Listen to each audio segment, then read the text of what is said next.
مذاکرات کرنا چاہتے ہیں تو اس کا ایجنڈا کیا ہے؟ کس بات پہ مذاکرات؟ کہ چیئرمین تحریک انصاف کو الیکشن لڑنے دو ورنہ کیا کر لیں گے آپ؟ دیکھیں زیادتی ظلم نہیں ہونا چاہیے، صرف عمران خان صاحب سے نہیں، وہ چاہے کوئی بھی ہو. اگلا فری اینڈ فیئر الیکشن ہو، اور یہ جو کوئی ڈیٹ آئی ہے ٹینٹیٹو، آئیڈیلی اسپیکنگ تو 90 ڈیز لمٹ میں آرٹیکل 224 کے تحت ہونا چاہیے، لیکن نہ ہونے سے پھر 2-3 مہینے لیٹ ہونا بہتر ہے. لیکن ایسا تو نہیں ہوگا کہ 2-3 مہینے کے بعد کہا جائے کہ جنوری میں ٹھنڈ بڑی ہو گئی ہے، فلاں جگہ برف باری ہو رہی ہے، ادھر برف باری ہو رہی ہے؟ میں نے ایک سیاستدان کا بیان سنا ہے کہ ٹھنڈ ہوگی تو ان کو میں وعدہ کرتا ہوں ان کو گرم، میں چترالی اور وہاں، بلکہ میں وہاں بذات خود کلام سے جا کے ان کے لیے گرم ایک شال لے کے آ جاؤں گا، وہ اس میں پہن لیں. نہیں، لیکن انہوں نے تو اپنے ووٹرز کی بات کی ہے نا کہ ووٹرز کو بڑی ووٹر کی فکر نہ کرے، ان کو کوئی اور ٹھنڈ لگ رہی ہوگی، ان کو گرم چائے پلا دیں گے. ہمیں فکر صرف ایک ہے، دیکھیں ہمیں فکر یہ ہے کہ جب بھی آئینی یہ لمٹ کراس ہوئی ہے تو پھر ضیاء صاحب نے تو وعدہ کیا تھا 90 دنوں کا، پھر بات کہاں پہنچ گئی؟ 11 سال. ہاں، اور اسی طرح مشرف صاحب نے کیا کہا تھا؟ انہوں نے ایک اور بات بھی کی آپ تھی. کو آج جنرل ضیاء اور جنرل مشرف کیوں یاد آ رہا ہے؟ کوئی مارشل لا کا خطرہ نظر آ رہا ہے آپ کو؟ اللہ نہیں کرے گا.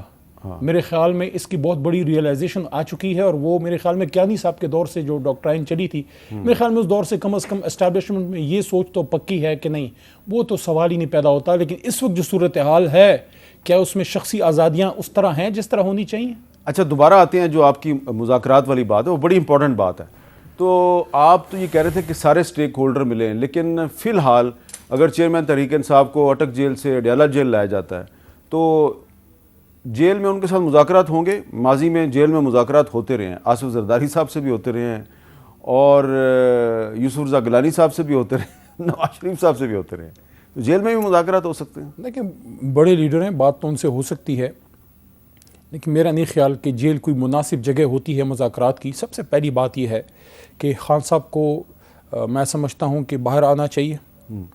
کوئی انہوں نے خدا نخواستہ کوئی ملک ایسا نقصان نہیں کر دیا کہ ان کو آپ نے 50 دن اندر رکھا ہے. آپ کے ناقدین کہتے ہیں کہ 9 مئی کا واقعہ جو ہے وہ پاکستان کے خلاف بغاوت تھی، پاکستان کے خلاف سازش تھی. نہیں، دیکھیں حامد میر صاحب جس نے 9 مئی میں وہ واقعات کیے ہیں، اس کی سب سے زیادہ تو ہم سب نے، خان صاحب نے اور میں نے، آپ نے، ہم سب نے کنڈمنیشن کی ہے. لیکن کیا اس کی بنیاد پہ ملک میں ایسے حالات بنا دیے جائیں کہ 100 کروڑ جو ہے ووٹ لینے والی، جو 150 1.2 کروڑ ووٹ لینے والی جماعت کو سائیڈ لائن کر دیں؟ ملک کے سب سے بڑے مقبول لیڈر کو 50 دن ہم نے پابند سلاسل رکھا ہے. کیا ان پہ یہ چیزیں جو کی جا رہی ہیں، کیا سائفر کا جو کیس ان پہ جو بنایا گیا ہے، کیا اس میں آپ کو انصاف ہوتا ہوا نظر آ رہا ہے؟ ہم نے تو خود سپریم کورٹ آف پاکستان سے درخواست کی تھی کہ آپ اس کی بالکل انڈیپینڈنٹ انویسٹیگیشن کریں. دیکھیں یہ ساری چیزیں اگر اس کو چلانا ہے تو 10 سال چلیں گی یہ، لیکن ملک پیچھے رہ جائے گا. اگر ملک کو آگے لے کے جانا ہے، میں سمجھتا ہوں کہ میاں صاحب بھی تشریف لائیں، وہ بھی تشریف لائیں اپنے آپ سمجھتے ہیں کہ میاں نواز شریف صاحب کی پاکستان واپسی ایک اچھا شگون ہے؟ میرے خیال میں تمام پولیٹیکل پلیئرز کو پولیٹیکل میدان میں ہونا چاہیے. وہ آئیں، ان کے پاس جو ویژن ہے عوام کے سامنے رکھیں. اور عمران خان صاحب بھی باہر آئیں، بنی گالا اپنے گھروں، وہاں پہ صدر مملکت کی جو ہے گھر، وہاں پہ تمام لیڈرشپ آئے، ڈسکشن ہو معاملہ. اور کیا ڈسکشن؟ کیا آپ کیا کہہ رہے ہیں نواز شریف صاحب اور عمران خان کی آپس میں ڈسکشن ہو؟ نہیں، وہ ڈسکشن ہوگی صدر ہاؤس میں. اچھا، وہ صدر، لیکن اگر آپس میں دونوں کی ہوتی ہے، دونوں سیاستدان ہیں، کیوں نہیں ہو سکتی ملک کے مفاد میں؟ اچھی بات ہے. نہ کوئی کسی کو کوئی گراؤنڈ دے، نہ کوئی کسی کی گراؤنڈ لے، لیکن پاکستان کے مفاد میں ہم سب سے بات کریں. یاد ہے نا 2013 میں نواز شریف بطور پرائم منسٹر چل کے گئے تھے بنی گالا؟ بالکل یاد ہے جی، ہاں بالکل یاد. سڑک بھی بنوا دی تھی. بات ہونی چاہیے، ہے نا، پاکستان کے مفاد میں ہونی چاہیے.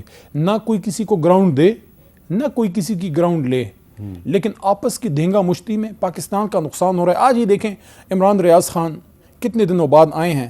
مجھے کوئی ایک بات مجھے بتا دے، ان کی والد صاحب ریاض صاحب جو ہیں، یا ان کے جو گھر والے ہیں، ان کے جو آنسو بہے ہیں، اس کا کوئی مداوع ہے؟ عمار بچہ جو ہے، اس کے جو آنسو بہے ہیں، وہ اپنے باپ کو جو بلاتا رہا ہوگا، کون ہے اس کا ذمہ دار؟ کیا ایک حکومت، کیا ایک ریاست، کیا ایک معاشرہ اس طرح ڈیل کرتا ہے ایک اپنے ایک بچے سے؟ دیکھیں یہ ساری چیزیں ہمیں ٹھیک کرنی ہوں گی. دیکھیں ہم نہیں افورڈ کر سکتے کہ ہمارے بیچ میں سیاسی اختلافات اس حد تک پہنچے جس سے دشمنیاں پیدا ہوں، یا سیاسی اختلافات اور معاملات اور ان حالات کی وجہ سے ایسے حالات پیدا ہوں کہ آپ کے اداروں اور آپ کے عوام کے بیچ میں فاصلے پیدا ہوں. یہ فاصلے پیدا نہیں ہونے چاہیے. اچھا، لیکن جو چیئرمین تحریک انصاف کی ایک سپریم کورٹ میں درخواست پہ جو سپریم کورٹ کے سابق چیف جسٹس عمر عطا بندیال نے جاتے جاتے جو فیصلہ کیا تو نیب کے پرانے کیس تو دوبارہ کھل گئے ہیں. تو ایک طرف آپ نواز شریف، آصف زرداری اور باقی سب کے خلاف پرانے کیس کھلوا رہے ہیں، دوسری طرف کہہ رہے ہیں ڈائلاگ بھی کرو. تو کیا جو ڈائلاگ ہوگا اس میں پھر یہ نیب پہ بھی بات ہوگی کہ اس کو بند کر دیا جائے یا کھلا رکھا جائے؟ دیکھیں، میں تو ایک بات کروں گا، مجھے نہیں پتا اس بات کہ کون میرے ساتھ ہوگا، لیکن میں یہ کہتا ہوں کہ اگر احتساب کرنا ہے پھر کریں.